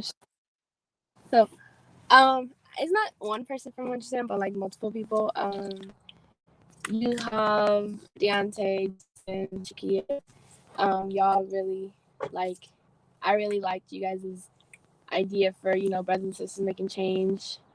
I even though I haven't been able to go to the past few meetings, but the meetings I did get to go to, they were like super. They were super fun, and it allowed me to talk about things that I don't usually talk about with people. So shout out to you guys. Keep on doing the great work. And one thing I'm looking forward to this summer is going on a road trip with my mom, her best friend, and his kids. Every adventure I go on with those good people is really fun, and I want time to lay back and do something fun for once in a while because I don't really have free time. So I'm looking forward to that. And then third question, what was it? What do you need from your teachers? What do you need from teachers as you get ready to go back to school? Yeah, so for my teachers, I know teachers, they always have that saying, when you get to blah, blah, blah, they're not going to hold your hand. But, when we go back, I feel like I'm going to need, to my hand held because I have not been in school for a while. So, going from distance learning to school where I can, distance learning, I can use my phone for any resources. And then going back in person, I have to, rely on my mind and actually retain information. Like how Erika was saying earlier, I'm not really retaining information. I'm just, copying it down and hoping for the best. I just need them to be patient and, kind of slow down and not act like, oh, you guys have been in school long enough, you should know.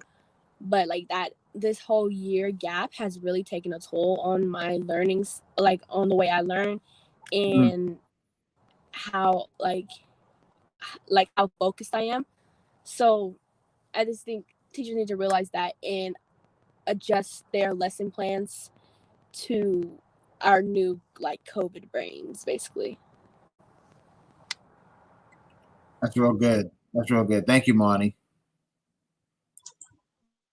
Erika, did you want to say something? Yeah. Okay. So my shout outs. First to Miss Diane, she's been helping us a lot with San Francisco Citywide BSU as being our fiscal sponsor. And so she's been really patient, been listening to all the things we want to do and really helping us out. And then also Mr. Shell. Mr. Shell has really been there for me, through the thick and thin. When my grandmother passed away, she was there for me and has just always been checking in with me. So I'm really grateful for her help. Summer, like Jair said, I'm trying to get ready for college. I'm excited. I know for a fact I'm going to HBCU. I'm not really positive which one to go, but I know for a fact I'm going to HBCU. So I'm excited to really see Black people succeeding. When I'm in schools with only 3% Black people. And so to really see 90% Black people, it's going to be a complete shock to me. So I'm excited. I'm ready to learn.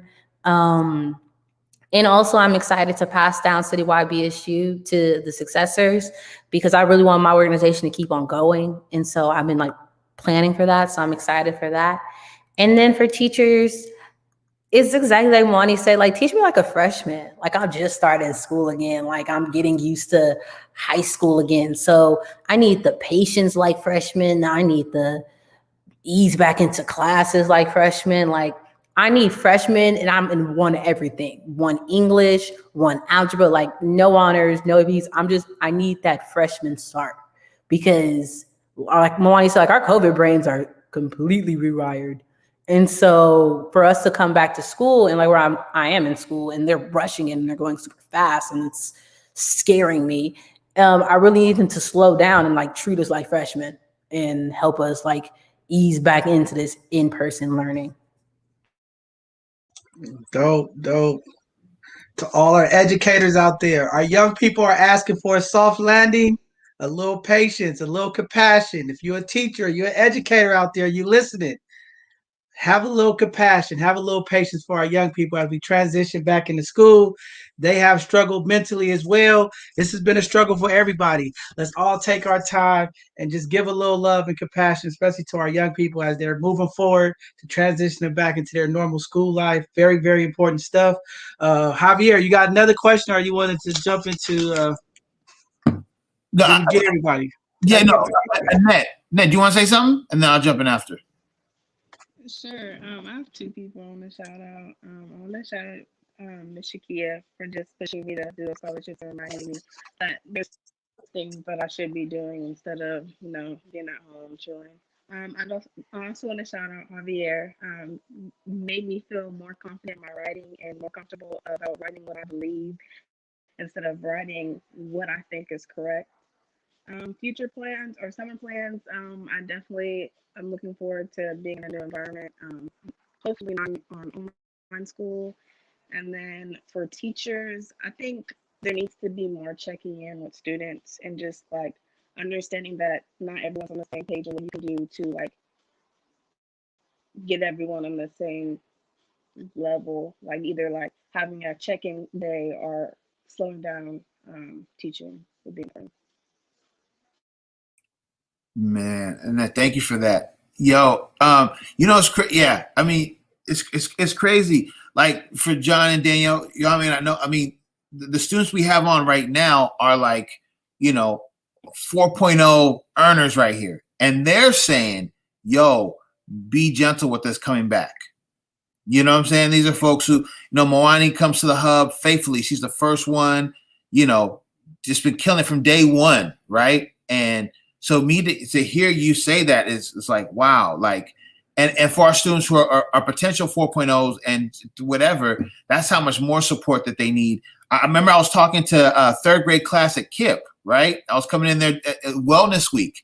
And it's crazy. At first it was kind of like, there's a heck of energy in the room. And as soon as we went to arts, right, I asked them the same question. You know what they said? They said, these are third graders. They said, less homework, more fun, and more getting to know each other. Third graders. They said they wanted to have an open mic Friday. Wow. Like no lie. These kids in this room, there's like almost 30 kids.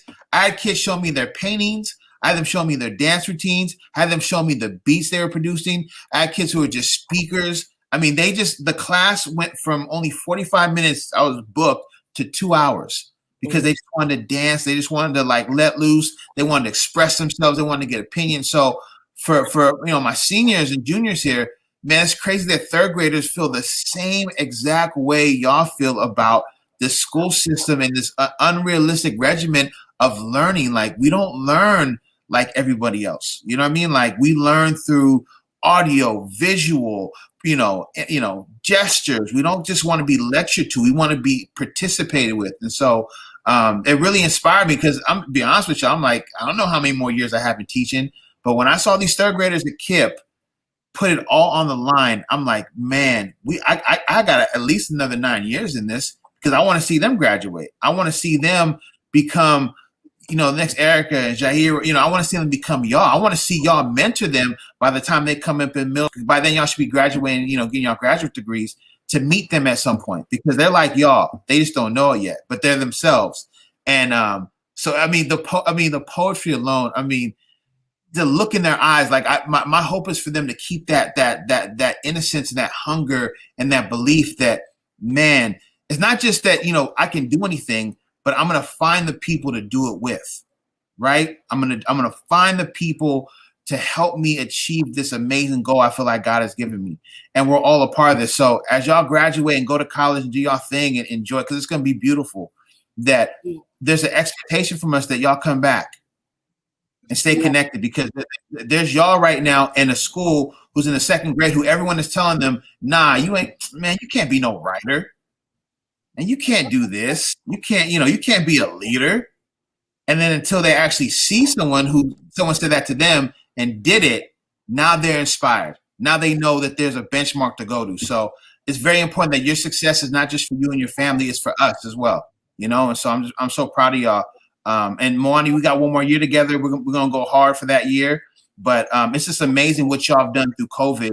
I mean, it's unprecedented history what y'all achieved. The accolades, the free rides to college, all the challenges y'all said, y'all still getting scholarships. Come on, somebody. Yes, and speaking of scholarships, I would like to say to everybody, you see on the screen, Black Students of California United. That's the organization I'm part of, and I was happy to be the conference chair and help award these ladies with scholarships. So you guys, some of these ladies sitting up here have been awarded scholarships by this organization, and it's a great tool for anybody that has a Black child or knows someone with a Black child.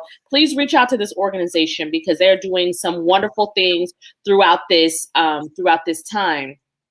And so, Javier, I do want to speak to one thing that you mentioned because, you know, the arts has always taken a hit. Creative arts has always taken a hit in the schools, you know, and, you know, it's even suffered more now through the pandemic. And sports, you know, there's no sports, there's no creative arts. It's just really taken a hit. And, you know, it's not that teachers are sending out a whole lot of art supplies either, or that, you know, it's really hard to do PE, you know, in your house. And I've seen PE coaches online and say stretch, but it's just so different, you know, being at home trying to do all that. So, you know, all those creative programs have given children a way to, you know, get out of this bubble of, you know, like strict academia. And it actually helps with academics. You know, studies have shown that when kids are involved in the arts, that it helps them more in those core curriculum subjects.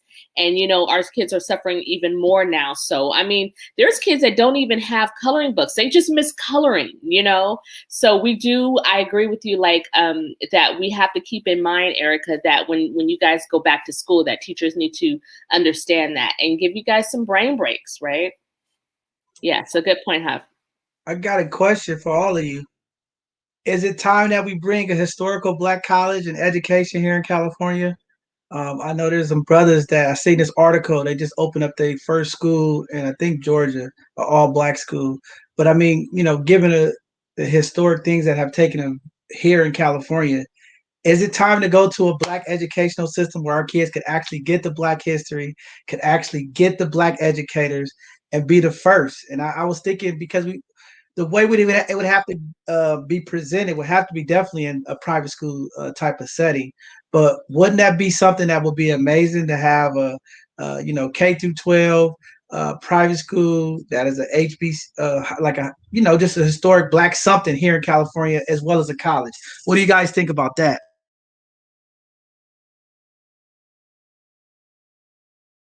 Uh-oh, it's silent. What does that mean? I'm just saying we can have the Black Panther Party at school or something. I don't know. We can have something. How do you guys feel about an all-Black high school?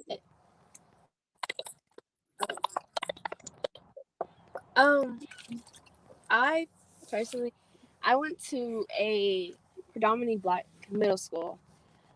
It was Lily Brown, you know, the new one. And I think that if we were to have one for high school, we would have to execute it a lot better. Because I know what they were trying to do with opening, like, you know, a STEM school, like, you know, in Hunters Point. But the way they went about it wasn't really in the best interest of the students and of the teachers as well. So I think that the plan would have to be really solid to do that. But I think a lot's different from that, you know, because elementary school, I had no Black friends. I was the only Black person in my class. So being able to see all these Black, like, people that look like me helped me a lot with who I was, who I am now, and who I was before going to Lily Brown. So I think that could be something that could happen. We just have to do it right. Hey, John, hey, real quick, I would say that HBCU should be where Allensworth is right now. Like, don't make it a historical site. Make it into a college, an all-Black college, and a neighboring Black city to support it. Like, finish the dream of General Allensworth. If y'all know what Allensworth is, right? That. I am with that. I think that's what it should be. Allensworth College. Maybe we should just name it Erika Moore's College. She could just be the make history all the way. We could just start off and just make history, you know?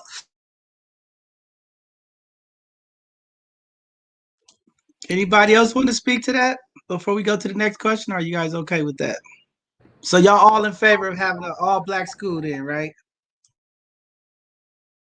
No? Yes, no. Okay.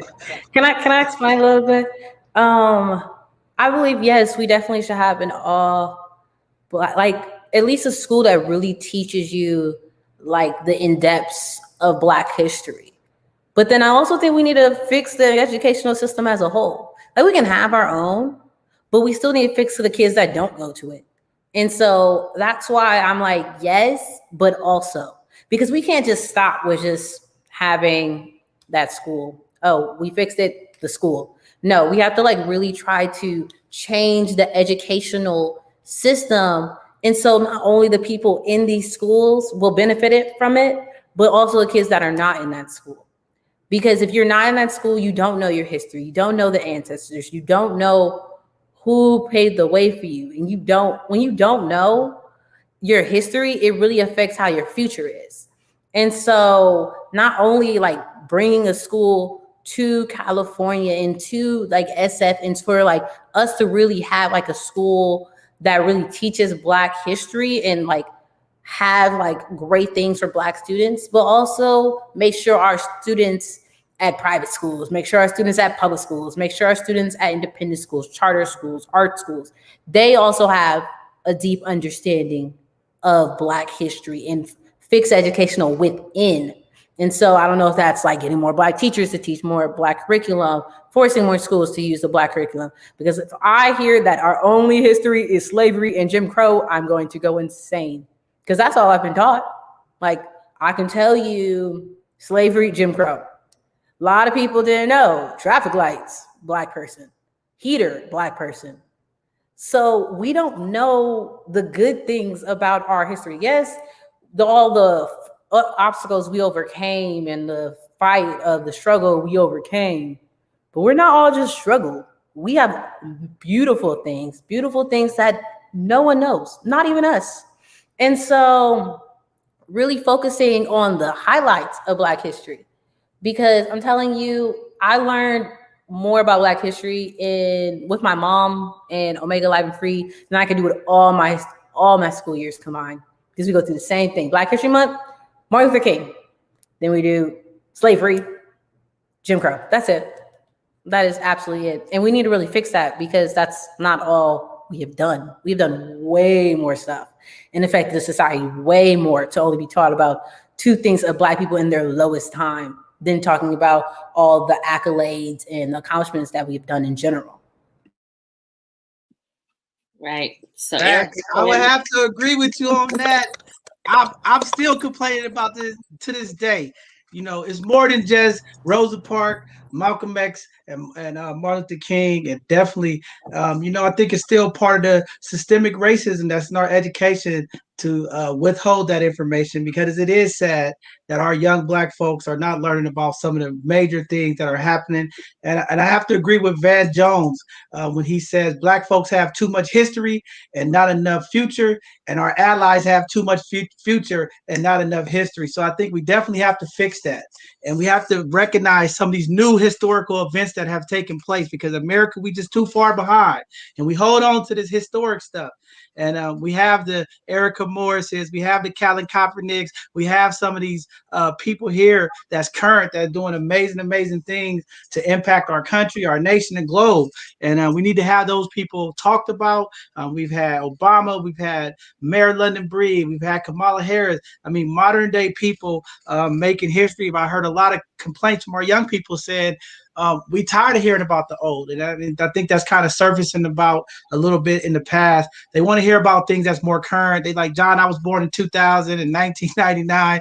I don't want to hear about, 1842. So I think we got to move some of this stuff forward and bring the current day and times to the forefront for our young people. And I think maybe they will get excited to talk about some of these entertainers and different people that's kind of current to them and not so far out. But that's a very powerful statement that you made, Erika. John, can I add something too? Because what I heard Erika was talking about is a Black curriculum is what we need, a Black curriculum. And you know, there are some African Americans that I know, at least teachers and things, that are working on a Black curriculum. But we also have that in the colleges, right? So if we can bring some of that Black curriculum that's taught in the colleges and our high schools would be great too, because that's where we see most of our Black educators, or at least here in the Bay Area anywhere, we see them mostly in the colleges. But I am an advocate of our history. I am a history major and I love learning about it. And yeah, I do agree with you, John. We do need definitely to hear about Black people that are doing great now. And there are so many, but I feel like their voices are really silenced right now. It's really hard, you know, especially it's hard to be Black and unapologetic now, even on Facebook and social media, because, you know, when you're on those platforms, a lot of times you tell the truth and, you know, they mute your voice and you're kicked off of these platforms, you know what I'm saying, for just telling the truth. So there is still racism going on now, and there are people that are making history, but you are, you know, the old saying, I don't know if you guys know, Jill Scott Heron that said the revolution will not be televised. There is a lot of knowledge going on right now, a lot of history being changed as we speak, but it's not televised. It's not really showcased, and that's done on purpose. They're not trying to tell you, you know, who are these Black economists. And when some of our heroes and sheroes that are in other communities, and I say are meaning, you know, American heroes and sheroes that are not considered Black, or, you know, prominent people out there, you know, I don't want to put their names out there, but when they want to hear from the Black community, a lot of times they go to our entertainers. They don't go to the Black people that have been working in specific fields. They don't go to the Black scientists and Black people, that's the Black economists and the Black finance, you know, people that say finance. They're not going to those people for that information. They're going to people that don't have the knowledge about those specific areas. And, you know, not to diss the Cardi B's and everything, but they love to hear from people like her. You know what I'm saying? They love to hear from our entertainers that maybe have an opinion and have a voice and have something to say, but they're not specialized to work. They don't in certain areas. They're not speaking to current day Black historians when they want information on Black history, you know? So that is something to know about too. So Black voices are being muted and they're being shunned out of certain spaces, you know, but I definitely hand in hand, the history definitely needs to be there too, though. Yeah, I think that's a very powerful point. And since I have you young ladies on here, I think that's a good conversation to have real quick. This cancel culture is starting to be a big thing in America, where as soon as somebody make a mistake or somebody emotions are high, they shut out, right? What do you all feel about this cancel culture? Because me, I'm really against it. I'm all for second chances. I believe sometimes people can get into a heated state and say something that they really didn't mean out of anger. But again, like Danielle pointed out, as you young people, especially you, Erika, being a leader of the president of an organization, leading your organization, how do you feel about this cancel culture? Because again, if you say something that somebody might not like, then they want to shut you down, or they want to call you a bigot, or whatever it is, they want to close you off. How do we? I guess the question I'm trying to ask: how do we understand this cancel culture in a way that before we cancel, we actually let these people speak and be heard, or how do we channel it in a way that's positive? Because I think what's going to happen is, you know, especially with Danielle Sale, black folks over the years have been fighting to speak up and tried to speak up without the fear of retaliation or things happening to them. But this cancel culture is coming around and it's kind of closing off a lot of stuff that young African-American women and men have been fighting for years to speak up. And I think it's starting to reverse now. So when our young ladies want to speak up, this cancel culture is starting to shut their voices down and across the board. So what do you all feel about this cancel culture and what's you all thoughts? Great question. Miss Martin, I want to hear from you. I want to hear from everybody, but you know, you're the writer, you're the, you know, poetic voice. I want to hear how do you feel about cancel culture?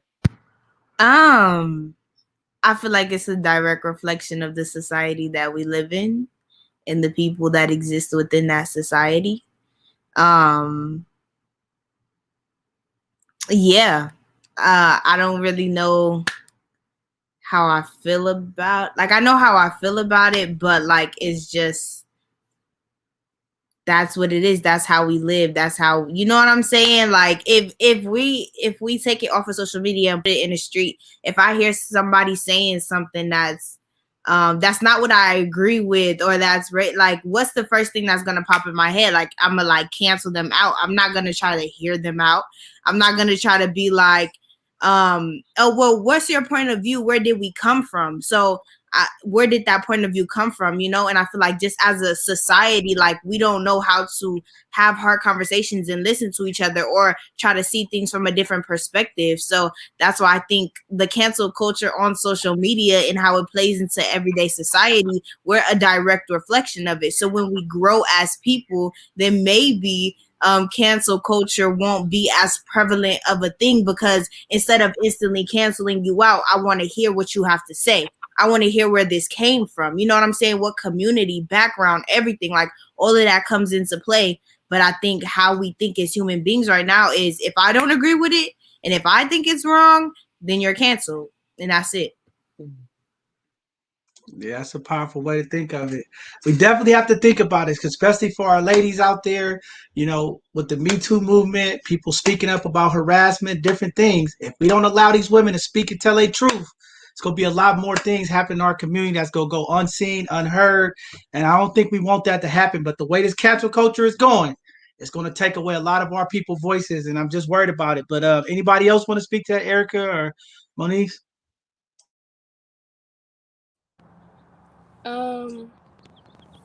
I think it's not like, I feel like it's dumb. I don't know if I can say that. Sorry if I can't. But it, like, I just wonder, like, what is the criteria for, like, getting canceled? Because I've seen people like like, they say something that, like, is nothing's wrong with it, but because it go, but like Jaira said, I think, I'm sorry if I said your name wrong, said before, if you say something that goes against what they believe, you're canceled. And I just feel like everybody feels like their opinion is the only opinion in the world, when it's not. So just because you don't agree doesn't mean that everyone else should feel that way. So I just think this whole cancel thing needs to stop, because at this point you're canceling someone because they wear a blue shirt. It's just, and there's no point to it anymore. So I just think it needs to be stopped altogether, unless you can come up with a good reason of why someone should be canceled. Deep, deep. Anybody else? I like to add. I don't agree with cancel culture. I think that everyone's entitled to their opinion, and the way they express it is based off of them. I think that people should understand, like, use what people say as a way to grow, as a way to educate. Like, there's people who don't think like you. How can you find a way to express how you feel in a way they might understand? Like, instead of canceling them, try and educate them. Try. I mean, you can only do so much, but at least try, and maybe they'll change their mind instead of, like, letting them be and letting them believe what they, express. Definitely, that's what I was very trying to hit on. We do have to educate people, and this cancel culture doesn't give people an opportunity to be educated or corrected. It just don't support, and I think we have to do that because I think there's a large educational gap that happen when people make statements. And again, I think knowing where they were at, the place where people at, and their emotions and different things plays a part of it as well. So definitely, it's a lot of work, but it seems like it's happening fast, and more people are being canceled out every day. Erika, did you want to say anything about that? Yeah, my friends and I make jokes about people getting canceled. Like, it has become to just like a thing people do and people say. It's like how, like, love you and I love you, and like relationships have just gone downhill. Like people just say it to say it. And so there's some people that do need to be canceled. No doubt about that. Like I'm a person that's like, fool me once, shame on you, fool me twice, shame on me. Like after you shame me, I'm not going any further. Like after a second chance, you're just ignorant at that point. And there's sometimes where you can't do a fool me once. Like people that are just utterly doing wrong and they don't feel like they want to listen and they don't want to understand and learn, they can be canceled. No about that.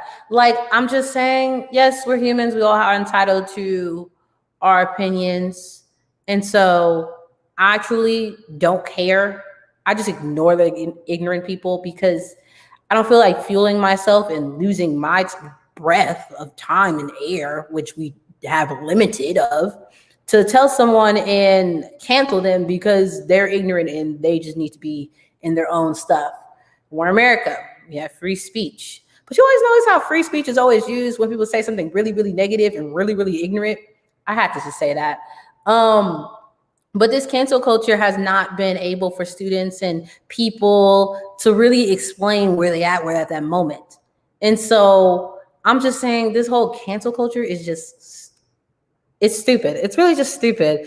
And yes, people have their opinions. And so I just say, take your inner beliefs and just go on. Like if everyone like minded their own business, we could have just, it'd been better, because us like really trying to like make people understand or just canceling off the bat, it really defeats kind of the purpose of life, because we're like, we want to succeed and we want to make sure everyone else is doing the exact same way we are. We're not all robots. So all of us will not be the same. We'll never be the same.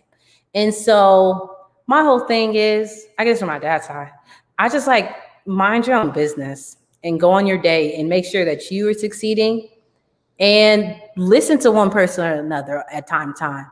Because if you don't listen, you're not going to learn. If you don't learn, you're not going to succeed. And that's where I'm at. Man, deep. I think I always say that, especially for our elders of the community. We have to listen to understand and not to respond. So that's a great point there. But I want to jump into something real quick, and this is kind of off track. But you guys are so articulate, very well spoken, and the reason why this cancel culture thing has really struck a fire in me, because this past election year, our young people wasn't allowed to vote, and that really angered me, because I feel like young people, I mean, the community are listening to you all speak, and you all have like phenomenal ways of thinking and great perspectives. So when it didn't pass for our young people to vote in San Francisco, it kind of irritated me, because I think you guys' voice are very powerful, and I believe young people see things a little bit different than sometimes our elders do, and I think that perspective is needed in this political realm. But not to get too political, but I wanted to ask all you this question, because I get ridiculed. Sometimes people think I'm crazy. I'm a little whatever they want to call radical, but I just want to hear from you all about the Constitution. My belief is to break down white supremacy and oppression on our people is we have to rewrite the Constitution, because we know there's so many things in the Constitution that doesn't even support Black, doesn't say we're citizens. There's a lot of things wrong with the Constitution, but this is what we live and govern under. And then the way we appoint people. So I want to hear from you all. What is your opinion about the Constitution? Do you guys think that's just something that we need to leave there? Or what's your thought about maybe we should really consider thinking about changing it? And then when it comes to appointing federal judges, we know the Ninth Circuit federal judges are the most powerful seats. And when these people are being appointed for a lifetime stance to uphold white supremacy and some of these racist laws and constitutes under the Constitution, they have to uphold them. What do you guys feel about that? And then since you guys weren't able to do the political realm, what do you all feel about term seating for elected officials? Whoa, John, you hit them hard. I'm just being, they got it. I want to hear some more poetry too. Okay, you guys, do you feel like the Constitution needs to be changed?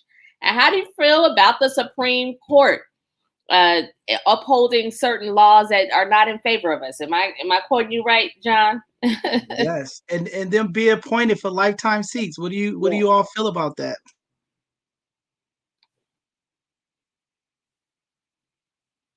Nobody's. You guys haven't thought about it? Okay, we'll go to poetry. Yeah, All I right, think that was a loaded that one. might have been too over the head. Well, we have 15 minutes left. You guys have time to think about it. Go read the Constitution, see how it affects you. Maybe next time you all come on, we can talk about it, have that conversation. We have 15 minutes left.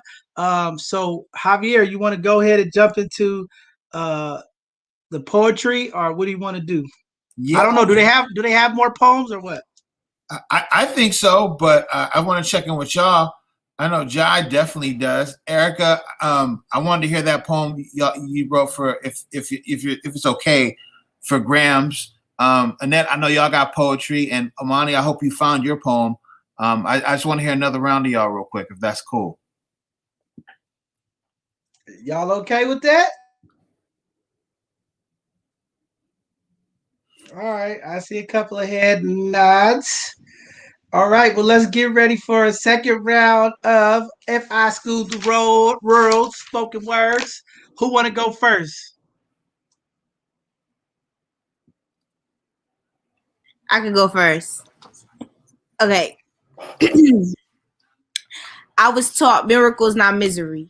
Taught about how black feet walked on water, crossing the Red Sea, and how we survived in lions' dens, beat a giant with a rock and a slingshot, then overcame being nailed to a cross. I was taught that roses could bloom from concrete, taught that something beautiful could be created out of soil that did not set us up to survive. I was taught miracles, not misery. Taught that black women are the heavens, the fallopian tube of life, a river that streams upward in the day and night. I was taught miracles, not misery. Taught that I was birthed from the sun. Osiris, the father, Isis, the spirit, Horus, the Holy Ghost. Taught that we are the breath that created life.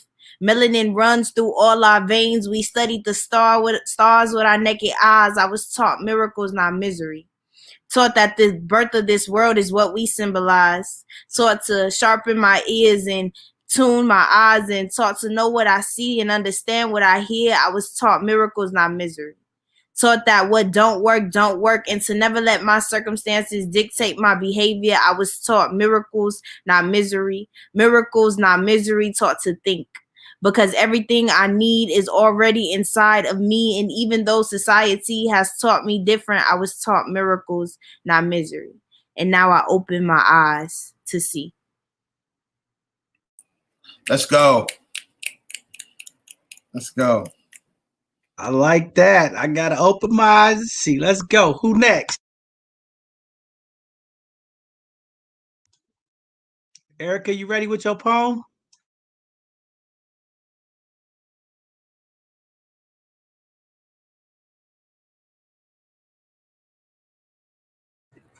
I don't have like the poem. I didn't write the poem for my grandmother, but I do have another poem I could say. It's called I Am the Result. So let me get it right now. I'm a result of America's troubled history. Without even learning, Negro spirituals are embedded within me. I hear the clink and the clank from the shackles holding me back, my ancestors. Through my body, I feel their blood, sweat, and tears. My ancestors were chained together by hundreds on the bottom of the boats. During the middle patches where sharks swam through their blood and devoured their bodies that float. Slavery was abolished in 1865 through the 13th Amendment. But as I look at incarceration rates, I see we are changed more than other defendants. Harriet Tubman went through the Underground Railroad 19 times with brave enough slaves who had to leave their families behind. Some slaves had slave bell collars packed with mud so they can stop the rattle because we were tired of being treated like cattle. But in today's times, we were tackled to the ground, choked and charged with resisting. Eric Gardner couldn't breathe, selling cigarettes, but no indictment for NYPD until 2019. Why won't they let us be? I'm the result of battle against segregation, the separation of this so-called great nation. I feel the water blasting against my skin, the dog bites that dug deep within, the church bombings that were meant to kill, like the one Deese McNear, Addie Mae Collins, Carol Robertson and Cynthia Wesley in 1963 had to feel? What about the shootings like the one Dylan Roof did, shot up the whole Baptist church because he thought that his color had more worth? Do you think John Malam and Roy Bryant are in hell for the things they did to Emmett Till? 62 years later, she finally admitted that what she said wasn't even real. With the opportunities my ancestors fought for, so I can walk in the door that was once closed and now it's open. So I will remember my past and struggles. It will never be unspoken because my ancestors had to cry to see me fly. Yes. Come on. Come on. Excellent, excellent. All right, who's next? I can go.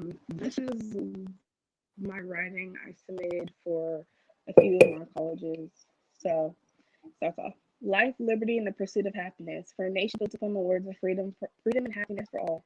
Why is it that people who look like me don't fit into these standards?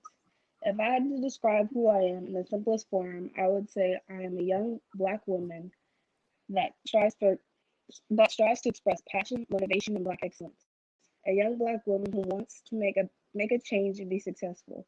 It is my goal to become any and everything I am desired to be, even though society thinks otherwise. Yes, I'm a young Black woman, but I'm also a representation of pain, struggle, and fear. For 400 years, my ancestors were enslaved and dehumanized, and the blood runs through my veins. In me is the blood of people being separated from their families, the blood of those who were humiliated for the world to laugh at. In me lies the blood of Blacks from the past.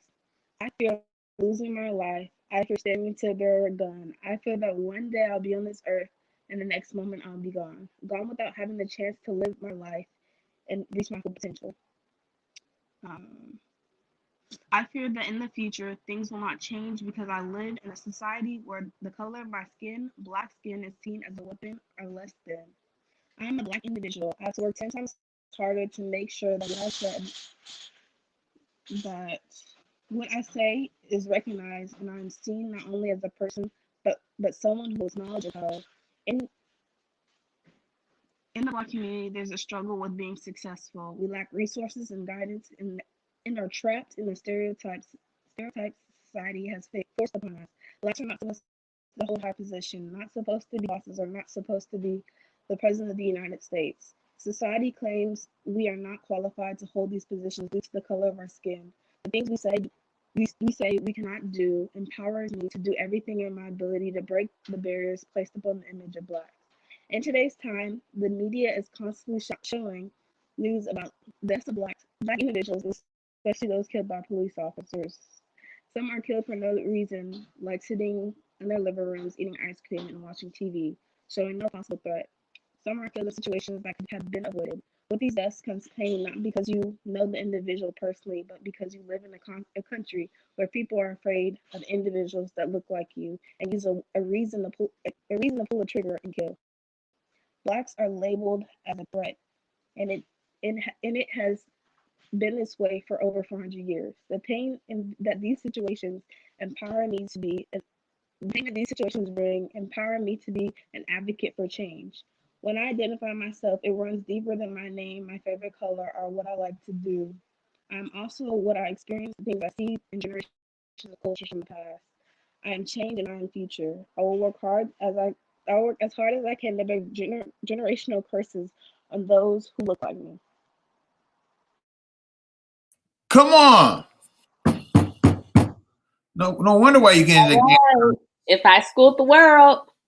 Come on. God. Anybody else? Anybody else? Adrian, did you want to go? Yeah, here she is. I can't hear anything on my phone, so I'm just gonna do it on Annette's phone. So here's an essay that I wrote for a scholarship. Okay, it starts. Okay, if you don't like something, change it. If you can't change it, change your attitude. Maya Angelou. In today's society, young African Americans like me are told that we cannot accomplish our dreams. We are told that we're not smart enough, articulate enough, or driven enough. We are told that we are too ghetto or too gangsta. We're told our skin is a weapon. Throughout the history of America, African Americans have been looked upon. Throughout the history of America, African Americans have been looked down upon as less than others. We have had to continuously prove to others that we belong here in America and that we deserve to be treated like everyone else. Look at the abolition movement, the Civil Rights Movement, and the Black Lives Matter movement. These are all movements that African Americans have had to create to prove our importance to others. People have continuously treated us as criminals, proving us guilty before our innocence can ever be proven. Today, African Americans are 7 times more likely to be wrongfully convicted of murder and 3 times more likely to be wrongfully convicted of sexual assault as compared to white people. Did you know that African Americans spend on average 10.7 years locked up in the cells of jails for crimes they did not commit, while a white person only spends an average of 7.4 years for the same thing? Look at the story of Malcolm Alexander. This African American man was arrested and wrongfully charged with rape in 1980. During his trial, it was proven that the victim. Sorry, my phone went off. During his trial, it was proven that the victim of his crime was uncertain if Malcolm Alexander was the person who actually sexually assaulted her. He was still, unfortunately, proven guilty with a life sentence without the possibility of parole. At the time of his conviction, Malcolm Alexander was only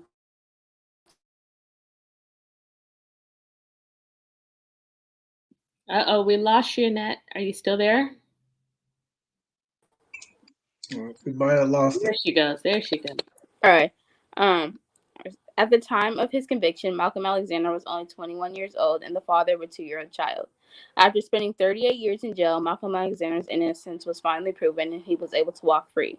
Malcolm Alexander is not the only one who has a similar story like this. Look at the stories of Kevin Bailey, Alfred Swinton, Eric Kelly, George Counts, and many more. All these people are African Americans who have been thrown in jail for crimes they did not commit. Like Maya Angelou once stated, if you don't like something, change it. And if you can't change it, change your attitude. In my future, I'm determined to change the way African Americans are looked in America. I'm determined to demolish the stereotypes that have been placed on America. I'm determined to demolish the stereotypes America has placed on African Americans. I'm determined to stop African Americans from being wrongfully convicted for crimes they did not commit. I know that in order to accomplish all of these things, I must become a criminal defense lawyer and make a name for myself, so that one day America will see that the brown color of my skin does not make me a criminal, but it does give me the power to change the world and make a difference. Beautiful. Beautiful. Wow, amazing, very powerful. Yeah, you all be the change that we need to see, and you all are doing it. Just proud to have you young people on today to talk about. We've been school community. All of our teachers, all of our educators out there, the young people have schooled us. They have told us what we need, what they would like to see coming out of the pandemic, going back into the realms of the school. They want love. They want patience. They want understanding. A little humility can go a long way for these young people and making sure that they have the support needed as they're transitioning back into the schoolhouses. What a way to go. What a great conversation today. Before we close out, I'm going to give everybody opportunity to close out and leave some information or whatever you want to give back to the community, to our teachers, or just to the public listening as we move forward. What would you like to let them know? I'm gonna give everybody a couple of minutes before we close out. We can start in whatever order. Whoever want to go first can go first, and let's get started. Erika, you want to go first? I can. I'm just gonna shout out my citywide BSU. They are clearly my support, and all of them are wonderful people. So if you want to, please follow us on Instagram. We are SF_citywide BSU. We also have a Facebook, and it should be SF Citywide BSU. So please come support us. We're having so many new events coming up. I can tell you that we are really just trying to support our Black students in all their endeavors.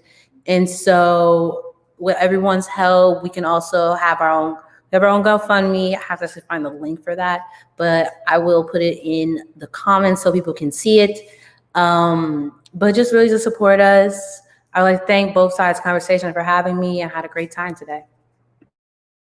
Well, definitely. Thank you. And make sure that you get Miss Tichelle or us a copy, make a flyer with your links on there for your GoFundMe's and all your social media handles. And I'll make sure that we blast them on all of our social media handles. So we definitely can get you guys some support. We need family, community. Please go and donate to this organization. We have some phenomenal young people who are doing amazing things to make change in our community, especially in this educational realm. So we definitely want to get behind and support them. Thank you, Erika, for all your organization, advocacy you're doing for our communities.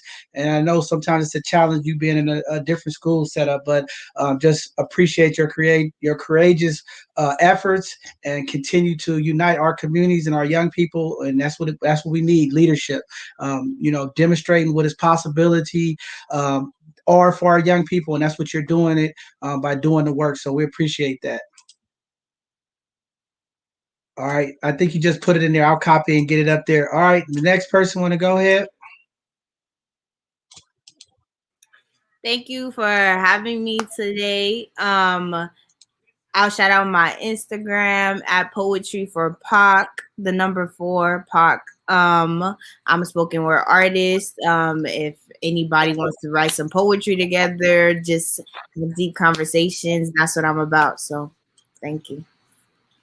No, thank you very much. You have some very, very powerful words, young sister. Keep doing the work, keep writing. Expressions is everything. And you definitely have a talent there with your spoken words. Appreciate you. All right. Anybody next want to go?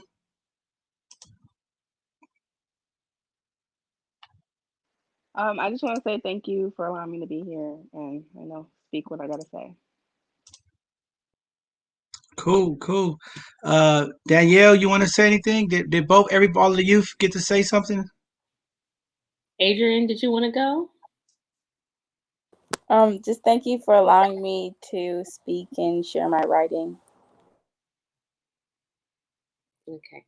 I'll go after Hav. Hav, you have any closing words? Yeah, just thank y'all, man. Y'all made me super proud today. I'm glad the world got to see just a little bit of y'all talent. I know y'all have so much more that y'all do, and the sisters over there, represent Dublin, killing it. Jai, you're going to the mecca of spoken word. It's not by coincidence. You're going there to represent the city faithfully and fully, and tear that scene down. There's some spitters out there, so you'll be getting the company. And Erika, shout out to your mama too. You know what I mean? She's super dope, and I love y'all being model students of being a model student of 100%. Moani too, our 11th grader, about to be a senior. I'm glad we got one more year with her, because I want to see her at this place that y'all are right now, just super confident, super bold, and speaking her truth through arts and activism.